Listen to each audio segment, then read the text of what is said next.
Time now for your forewarned weather with Nate Larson. Every time you see those images, you just have to stop and be so grateful. I know. It's just devastating out there. Yep. It is. All right, Nate, the final look at the forecast. Not final, but another one. Yeah, another one. Yeah, total devastation, unfortunately, in that area. In our neck of the woods, we've got some clouds over Utah Lake, some more storms down to the south of this view. This is at the Linden, or just in the Linden area, the marina there, not the main state park marina, but gorgeous conditions there. You can see the storm clouds off towards the south end. There's been some showers and thunderstorms moving through areas like Santaquin, not reaching Salt Lake County, but we can see some of the clouds off along the horizon there. Temperatures, this is the University of Utah looking south. Temperatures still hot. In fact, we've been a toasty 97 already today, down to 94 now at the airport, 93 at Heber City. We're in the 90s in Brigham City as well, and Cedar City, even down 3 degrees from just a half hour ago. There were 75, so showers and storms cooling temperatures off across southern and central Utah. We've even had some storminess make its way into some of the northern mountain areas. So what we have is we have an area of low pressure towards the southwest, high pressure off towards the east of us. Those two mechanisms funneling up this subtropical air. Quite a bit of shower and thunderstorm development across mainly our higher elevations, but some of those storms making it into the adjacent valley areas. And by tomorrow, we're looking at a similar scenario. That low pressure system off towards the west, southwest of us is going to remain fairly stationary. More moisture expected across the southeast corner of the state. In fact, just probable or possible flash flood potential for some of our southeast recreational areas versus probable elsewhere. Due to all the abundance of shower and thunderstorm development we're seeing out there this afternoon and evening.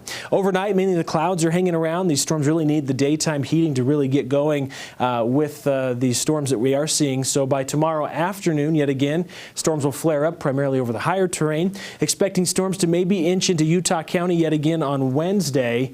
But by Thursday, the northwest flow that's been keeping us dry should sizzle out, and we'll end up seeing more moisture move into northern Utah. So the Wasatch Front could start to see more of these showers and thunderstorms develop into the weekend. So wet weather potential, not much of a threat if at all on Wednesday. Slight chance on Thursday with isolated potential on Friday.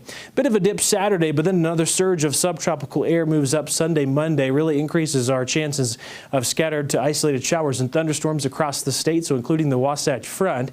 Wet weather potential showing significant rainfall. In fact, flooding, of course, going to continue to be a concern, or flash flooding. Models are suggesting that in the next 7 days, the next week, we could have almost 2 inches of rainfall in some of our southwest cities like St. George, just across the Arizona state line page, an inch and a half of moisture. Probable flash flooding is expected again tomorrow in our recreational areas. In southern Utah with this moisture that is moving up. So you really want to avoid those low-lying areas. Try not to find hikes that go through slot canyons, areas that might be a concern as storms might be upstream. Isolated thunderstorms for St. George 101 tomorrow and on Thursday. We start to drop in temperatures to just 90 degrees by Saturday. Scattered storms hanging on for the weekend into next week as well. Temperatures bottom out at 83 degrees, folks, almost 20 degrees below average as we get into early next week, rebounding by 10 degrees by Tuesday.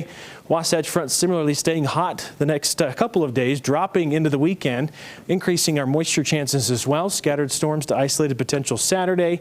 We'll keep that wet weather in place through Monday. Temperatures bottoming out in the mid-80s for the Wasatch Front before slowly climbing next week.